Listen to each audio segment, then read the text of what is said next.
يا أيها الناس إنا خلقناكم من ذكر وأنثى وجعلناكم شعوبا وقبائل لتعارفوا إن أكرمكم عند الله أتقاكم إن الله عليم خبير صدق الله المولانا العلي.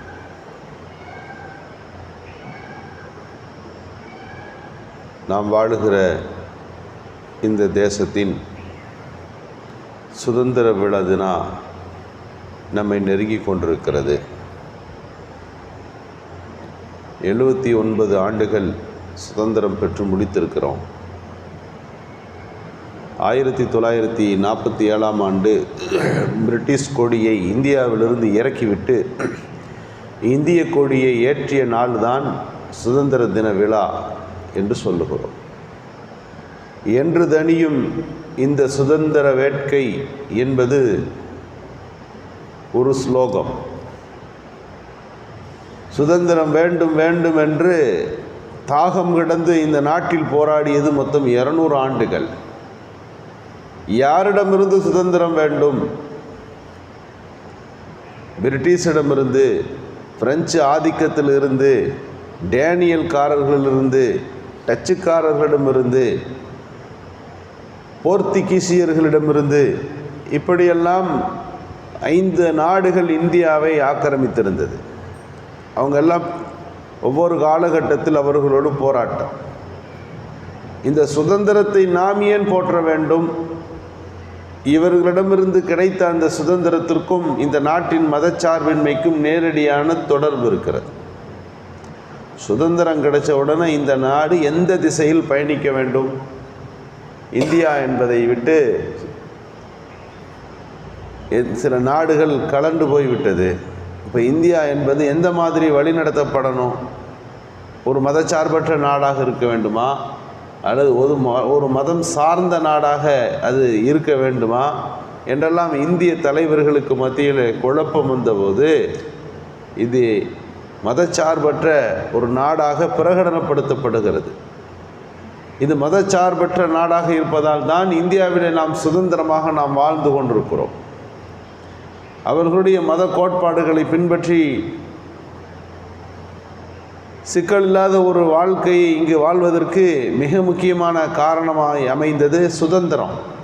சரி, சுதந்திரம் கிடைத்தது, இந்த நாடு மதச்சார்பின்மையற்ற நாடாக மாறியது என்றெல்லாம் சொல்லுவதற்கு என்ன காரணம் என்றால், சுதந்திரத்தில் ஈடுபட்டவர்களில் சிறுபான்மை சமூகம், குறிப்பாக இஸ்லாமிய சமூகத்தினுடைய சதவிகிதம் அதிகமாக இருந்துச்சு. எல்லோரும் இணைந்தார்கள், ஆனால் தலைமை தாங்கியது முஸ்லிம்கள். ஒன்றிணைத்து போராடியவர்கள் முஸ்லிம்கள். எப்போதெல்லாம் இந்த நாட்டை அந்நியர்கள் ஆக்கிரமிக்க வேண்டும் என்று முன்வந்தார்களோ அப்போதெல்லாம் இந்த நாட்டை பாதுகாத்து நின்றது முஸ்லிம்கள் தான். கேரளாவில் டச்சுக்காரர்களெல்லாம், நாம் போர்த்துகீசியர்கள் என்று சொல்லுகிறோமே, அவர்கள் கப்பல் வணிகத்தில் கப்பல் படையோடு, கப்பலில் பெரிய ஆயுதங்களோடு பெரிய படை ஒன்று கேரளாவை நோக்கி, கொச்சினை நோக்கி வந்து கொண்டிருக்கிறது. சாமுதிரி என்ற ஒரு மன்னர் கேரளாவை ஆட்சி செய்து கொண்டிருக்கிறார். மன்னர் கூட்டி எல்லாத்தையும் ஆலோசனை செய்கிறார். பெரிய போர் படையோடு இந்த மக்கள் வந்து கொண்டிருக்கிறார்களே, இவர்களை எதிர்த்து நம்மால் நிற்க முடியாதே, நவீன ஆயுதங்களோடு அவர்கள் வருகிற போது நாம் என்ன செய்வது? ஆட்சியை விட்டுவிடுவதா? அவர்கள் என்ன சொல்ல வருகிறார்கள்? அந்த கடல் பரப்பினுடைய ஆதிக்கம் தங்களுக்கு வேண்டும் என்று சொல்கிறார்களா, அல்லது இந்த நாட்டை பிடித்து கொள்ள, கேரளாவை பிடித்து கொள்ள அவர்கள் எண்ணுகிறார்களா இதெல்லாம் குழப்பத்தில் அந்த மன்னரின் கூட்டம் நடக்கிற போது அங்கே எழுந்து பேசினார்கள். நாம் மாப்பில்லா முஸ்லீம்கள் என்று நாம் சொல்லுகின்றோமே, அந்த மலபார் முஸ்லீம்கள் எழுந்து நின்று அன்றைக்கு சொன்னார்கள், அந்த போர்ப்படையை தடுத்து நிறுத்துவதும் இந்த தரையில் அவர்கள் கால் படாமல் அவர்களை விரட்டி அடிப்பதும் எங்கள் வேலை என்று பிரிட்டிஷுக்கெல்லாம் முன்பு மிகப்பெரியதொரு சுதந்திர போரை நடத்தியவர்கள் தான் மாப்பிள்ளா முஸ்லீம்கள். பிற்காலத்தில் பிரிட்டிஷ் எல்லாத்தையும் பிடிச்சிட்டு வந்து கேரளாவை பிடிக்க அது முற்பட்ட போது நாமெல்லாம் அறிந்திருப்போம், அவர்கள் சின்னாபண்ணப்படுத்தப்பட்டார்கள், கூட்ஸுகளில் ஏற்றப்பட்டு அந்த கூட்ஸு கேரளாவிலிருந்து நெடுந்தூரம் பயணித்தது. இன்றைக்கு திருச்சியில் ஜமால் முகமது கல்லூரி என்று சொல்லுகிறோமே, அந்த பகுதியில் அவர்கள் திறக்கப்பட்ட போது 100 சொச்ச உடல்கள், 100 தாண்டிய உடல்கள் அப்படியே சரிந்து கீழே விழுந்தது. எல்லாத்தையும் அங்கே தான் அடக்கியிருக்கிறாங்க. இன்றைக்கும் இந்த மாப்பிள்ளா முஸ்லீம்கள் அடக்கப்பட்ட இடம் இருக்கிறது, கோயம்புத்தூரில் இருக்கிறது. இப்படி பிரிட்டிஷ் அல்ல, இந்தியாவில் எந்த நாட்டின் மூலமாக பிரச்சனை வந்தாலும் முதலில் குரல் கொடுத்து அவர்களை தடுத்து நிறுத்தியவர்கள் முஸ்லீம்கள். பார்க்குறோம், பிரிட்டிஷ் உலகத்தில் 90 நாடை பிடிச்சு வச்சிருச்சு. 90 நாடுகளில் முதலாவது பிரிட்டிஷ் கையிலிருந்து சுதந்திரம் பெற்ற நாடு எதுன்னு நம்ம பார்த்தா இந்தியா தான் ஃபஸ்ட் இடத்துல வருது. என்ன காரணம் அப்படின்னா, இந்தியா தான் முதலில் சுதந்திரத்தை கோரியது. ஒரு வகையாக போராட்டம் அல்ல. உப்பு சத்தியாகிரகம்னு ஒரு சைடு எடுத்தால், இன்னொரு பக்கம் கதர் வேட்டி அணிந்து அந்நிய உடைகளை புறக்கணிப்பதுன்னு இன்னொரு போராட்டம். ஒரு பக்கம் ஆங்கில கல்விகளை புறக்கணிக்கிறோம் அப்படின்னு சொல்லும்போது இன்னொரு இடத்துல வேறு வகையான போராட்டங்கள். இப்படி ஒரு ரீதியிலாக எல்லோரும் ஒரு நாட்டுக்கு எதிராக போராடுவது, ஆட்சிக்கு எதிராக போராடுவது, ஆயுதம் தாங்கி போராடுவார்கள். இந்தியாவிலே மட்டும்தான் விதவிதமான போராட்டங்களை முன்னெடுத்தார்கள். எனவே தான் சுதந்திர உரையில் நேரு சொன்னார், 90 நாடுகள் தூங்கி கொண்டிருக்கிற போது நள்ளிரவிலே நாம் விழித்து கொண்டிருக்கிறோம். நாம் விழித்து கொண்டு சுதந்திரத்தை பெற்றுவிட்டோம், மற்ற நாடுகள் உறங்கி கொண்டிருக்கின்றன என்று அவர் குறிப்பிடுவார். அந்த அளவிற்கு இவ்வளவு பெரிய போராட்டங்களை அறிவித்தார்களே, இதற்கு மக்கள் சோர்ஸ் வேணுமா இல்லையா?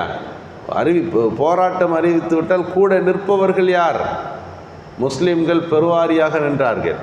எல்லா போராட்டத்திலையும் முன்னாடி நின்றுவாங்க. ஆனால் என்னன்னு கேட்டால், சுதந்திரத்துக்கு இவ்வளோ போராடினால தான் இந்த நாடு மதச்சார்புன நாடாக மாறுச்சு. அப்படின்னா சுதந்திரத்தின் இவர்கள் பங்களிப்பு மறக்கடிக்கணும், இல்லைன்னு சொல்லணும். அது செய்துவிட்டால் இந்த நாட்டை வேறு திசையில் திருப்பிட்டு போயிடலாம் என்பது தான் இன்றைக்கு ஆட்சியாளர்களுடைய கணக்கு. எனவே இஸ்லாமிய சுதந்திர போராளிகளினுடைய வரலாறுகள் இருட்டடைப்பு செய்யப்படுகிறது. நாம் எல்லாம் அறிந்திருப்போம், வஉசி கப்பலோட்டிய தமிழன்னு பேசுவாங்க. சரி, கப்பலோட்டிய தமிழன் வஉசி, அந்த கப்பலை வாங்கி கொடுத்தது யார்? அந்த இடத்துல முஸ்லீம் நிற்கிறார். கப்பார் என்ற ஒருவர் தான் அன்றைக்கு மிகப்பெரிய தொகையை திரட்டி அவர் சொத்தில் அரை பகுதியும் மிச்சப்பகுதியை இன்னொரு ஒரு பெரிய தனவந்தர்கள் மூலம் ஈட்டி கொடுத்து அந்த கப்பலை அவர்கள் வாங்கி கொடுத்தார்கள். கயத்தாரில் தூக்கிடப்பட்ட கட்டபொம்மனை பற்றி வரலாறு இருக்கிறது. ஆனால் போர்க்களத்தில் இறந்து போன, போரிட்டு மாண்ட திப்பு சுல்தானின் வரலாறுகள் இருட்டடைப்பு செய்யப்படுகிறது. நாட்டுக்காக வேண்டி இந்தியாவினுடைய கடைசி செங்கோல் ஆட்சி செலுத்தி கொண்டிருந்த டெல்லியின் சுல்தான் பகதூர் ஷா இந்தியாவை விட்டு நாடு கடத்தப்படுகிறார். ரங்கூரில் போய் அடக்கம் செய்யப்படுகிறார்.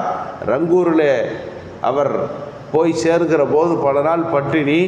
ஒரு தட்டை திறக்கிறார்கள், அவருடைய 2 மகன்களின் தலை அதில் இருந்தது. எதிர்காலம் அத்தனையும் முடிந்து போனது. இந்தியாவின் மீண்டும் ஒரு ஆட்சியை நீங்கள் எதிர்பார்க்க முடியாது என்கின்ற ஒரு சின்ன ஒரு அடையாளமாக அந்த 2 தலையை கொண்டு வச்சாங்க. அழுகலையான்னு கேட்டப்போ சொன்னார், இல்லை, மன்னர்கள் அழுவதில்லை, நாட்டுக்கு உயிர் நீத்து விட்ட என் மகனை நினைத்து நான் பெருமைதான் கொள்ளுவேன் என்று அவர் சொன்னாராம். அவர் அடக்கியிருக்கும்போது அவர் சொன்னார், இந்தியாவிலிருந்து கொண்டு வந்த மண்ணை என் கபூரில் போடுங்க. நான் இந்தியாவில் ஒரு பகுதியில் அடக்கமாகணும்னு நினச்சேன், என்னை கொண்டு ரங்கூரில் அடக்கம் பண்ண முயற்சி செய்கிறார்களே, இந்திய மண்ணை என் கபூரில் வைங்கன்னு சொன்னார். ராஜீவ்காந்தி அந்த ஏரியாவுக்கு போன போது அவருடைய கபரை பார்த்துவிட்டு அவருடைய அந்த நினைவு சமாதிக்கு ஒரு வார்த்தையிலே அவர் அஞ்சலி எழுதினார். என்ன வார்த்தை தெரியுமா? இந்தியாவின் பகதூர் ஷா மன்னரே, உங்களுக்கு இந்தியாவில் அடக்கம் செய்ய 6 அடி இடம் கிடைக்காமல் போயிருக்கலாம், ஆனால் இந்தியாவினுடைய கோடிக்கணக்கான மக்களின் நெஞ்சங்களில் நீங்கள் வாழ்கிறீர்கள் அப்படின்னு ஒரு எழுதி வைத்துவிட்டு வந்தார். அந்த அளவிற்கு முஸ்லீம்களுடைய மிகப்பெரிய சுதந்திர தியாகங்களும் போராட்டங்களும் உயிர் நீத்தல்களும் தான் இந்த நாட்டிற்கு சுதந்திரம் தந்தது என்பதை முன்னோர்கள் புரிந்ததால் இந்த நாடு மதச்சார்பின்மை அற்ற நாடாக இன்றைக்கு வரை திகழ்ந்து கொண்டிருக்கிறது. அதை பாதுகாப்பதற்கு நாம் சுதந்திரத்தை பற்றி இந்த போராட்டங்களை புரிந்து கொள்ள வேண்டும், அந்த வரலாறுகளை பரப்ப வேண்டும். மஸ்ஜிதுகளாக இருக்கலாம், மதரசாக்களாக இருக்கலாம், இஸ்லாமிய நிறுவனங்களாக இருக்கலாம், எல்லா இடங்களிலும் தேசிய கொடி ஏற்றப்பட வேண்டும். அங்கு ஏற்றுவதன் மூலம்தான் நம்முடைய பாரம்பரியமிக்க சுதந்திர போராட்டத்தின் பகுதி இன்று வரை முஸ்லிம்களால் அது தொன்று தொட்டு போராட்டப்படுகிறது, போற்றப்படுகிறது என்ற உண்மை இந்த நாட்டிற்கு, இதை சூழ்ந்திருக்கிற மக்களுக்கு புரியப்படுத்த முடியும். அல்லாஹு சுப்ஹானஹு வ தஆலா அந்த உயிர் தியாகத்தை அல்லாஹ் கபூல் செய்வானாக, அவர்களின் மண்ணறைகளை வெளிச்சப்படுத்துவானாக. சுப்ஹானல்லாஹ்.